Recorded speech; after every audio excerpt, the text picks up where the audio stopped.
નમસ્કાર મિત્રો, સ્વાગત છે તમારું અમારી આ યુટ્યુબ ચેનલમાં। મિત્રો, આજે અમે તમને બતાવવાના છીએ એક વિશેષ જાણકારી વિશે। જો તમારી નીંદર સવારે 3 થી 5 વાગ્યાની વચ્ચે એકવાર તો જરૂર ઉડે છે, પરંતુ ઘણા લોકો તો ભક્તિભાવ અને પૂજાપાઠ કરવામાં લાગી જાય છે। અને જો આવું વારંવાર તમારી સાથે બનતું હોય, તમારી નીંદર સવારે 3 થી 5 વાગ્યાની વચ્ચે ઉડી જતી હોય, તો ભગવાન તમને કયો ઈશારો આપવા માંગે છે? તો મિત્રો, જ્યોતિષશાસ્ત્ર, વાસ્તુશાસ્ત્ર અને સમુદ્રશાસ્ત્રમાં આ બધી જ વસ્તુ વિશે બતાવવામાં આવ્યું છે।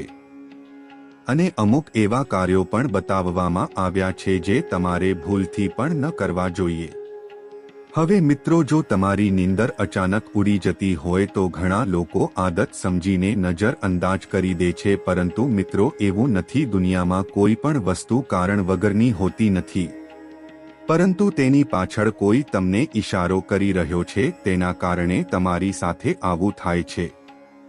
મિત્રો, કહેવામાં આવે છે સવારે 3 થી 5 વાગ્યાનો સમય અમૃતવેલા અને બ્રહ્મ મુહૂર્તનો સમય કહેવામાં આવે છે।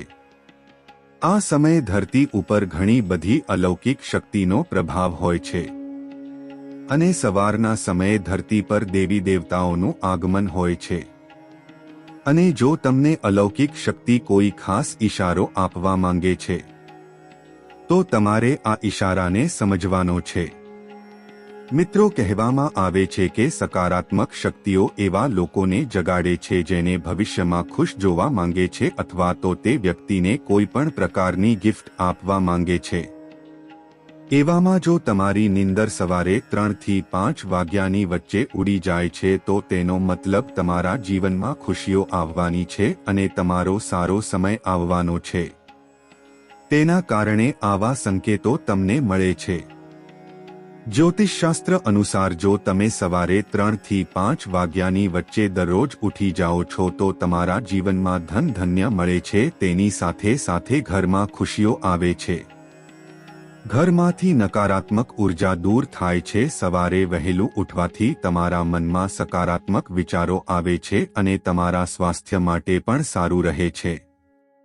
જો તમારી નીંદર પણ સવારે વહેલી ઉઠી જાય છે તો તેને તમારે નજરઅંદાજ ન કરવી જોઈએ, અને તમારા ઘરમાં માતા લક્ષ્મીનો પ્રવેશ થવાનો છે ત્યારે જ આવા સંકેતો તમને મળે છે અને તમારા જીવનમાં સારા વિચારો જોવા મળે છે। હવે જો મિત્રો, તમે રાત્રે સપનું જોયું હોય અને સપનું જોતા જોતા તમારી નીંદર ઉડી જાય છે, તો તેનો મતલબ શું હોય છે?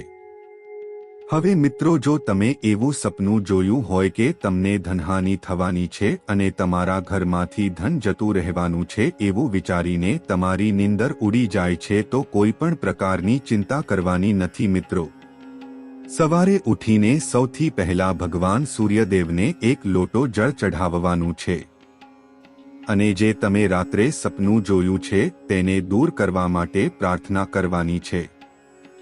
હવે મિત્રો, જો તમારી નીંદર 3 થી 5 વાગ્યાની વચ્ચે ઉડી જાય તો તમારા સપનામાં માતા લક્ષ્મી આવે છે, અને સપનામાં માતા લક્ષ્મીના દર્શન થાય છે અને તમારા જીવનમાં સારી ખુશખબરી મળવાની છે। હવે મિત્રો, જો તમારી નીંદર રાત્રે ઉડી જાય તો તમારે પાછું સૂવાનું નથી, અને તમારે શું કરવું જોઈએ તેના વિશે આજે અમે તમને બતાવીશું। સૌથી પહેલા તો સવારે ઉઠીને સ્નાન કર્યા પછી એક લોટામાં જળ લઈને ભગવાન સૂર્યદેવને જળ ચડાવવાનું છે, અને તમારે ભગવાનની પૂજાપાઠમાં મન લગાવવાનું છે। આવું કરવાથી નિશ્ચિત રૂપથી તમારા જીવનમાં ધન ધન્યમાં વૃદ્ધિ જોવા મળે છે, તમારા જીવનમાં પરિવર્તન જોવા મળશે, તમારા વ્યવસાયમાં પ્રગતિ થશે। સૌથી પહેલા તો તમારા ઘરના મંદિર પાસે આસન પાથરીને બેસવાનું છે અને હનુમાન ચાલીસાનો પાઠ કરવાનો છે। અને જ્યારે તમે હનુમાન ચાલીસાનો પાઠ કરો છો ત્યારે તમારી પાસે એક લોટામાં જળ ભરીને રાખવાનું છે। જ્યારે તમે હનુમાન ચાલીસાની એક ચોપાઈ બોલો છો ત્યારે જળમાંથી એક ટીપું તમારા હાથમાં લેવાનું છે અને જળ તમારે પી જવાનું છે। હવે મિત્રો, જો તમારા દિવસની શરૂઆત ભગવાન સૂર્યદેવની સાથે સાથે હનુમાન ચાલીસાનો પાઠ કરીને કરો છો તો કોઈ પણ શત્રુ તમારો વાળ પણ વાંકો નહીં કરી શકે। આવું કરવાથી ધન પ્રાપ્તિના નવા નવા રસ્તાઓ ખુલે છે, રોગ બીમારીમાંથી મુક્તિ મળે છે. અત્યાર સુધી તમારા ઘરમાં નકારાત્મક ઉર્જા ઘર કરી ગઈ હોય તે પણ દૂર થઈ જશે. ઘરમાં પોઝિટિવ એનર્જીનો સંચાર થાય છે. તમને કોઈ પણ પ્રકારનો ડર કે ભય લાગશે નહીં. આકસ્મિક દુર્ઘટના દૂર થાય છે. આવું કરવાથી માતા લક્ષ્મીની કૃપા પ્રાપ્ત થાય છે. હવે મિત્રો, જો તમારી સાથે પણ આવું થતું હોય તો ભગવાનનો સંકેત સમજીને આવી રીતે તમારે ઉપાય કરવાનો છે, જેનાથી તમારા જીવનમાં પરિવર્તન આવે છે. તો મિત્રો, વિડિયો ગમ્યો હોય તો લાઈક કરજો, શેર કરજો અને આવા જ વિડિયો જોવા માટે અમારી ચેનલને સબસ્ક્રાઇબ કરવાનું ભૂલતા જ નહીં અને કોમેન્ટ બોક્સમાં જય માં લક્ષ્મી જરૂર લખો. જય માતાજી.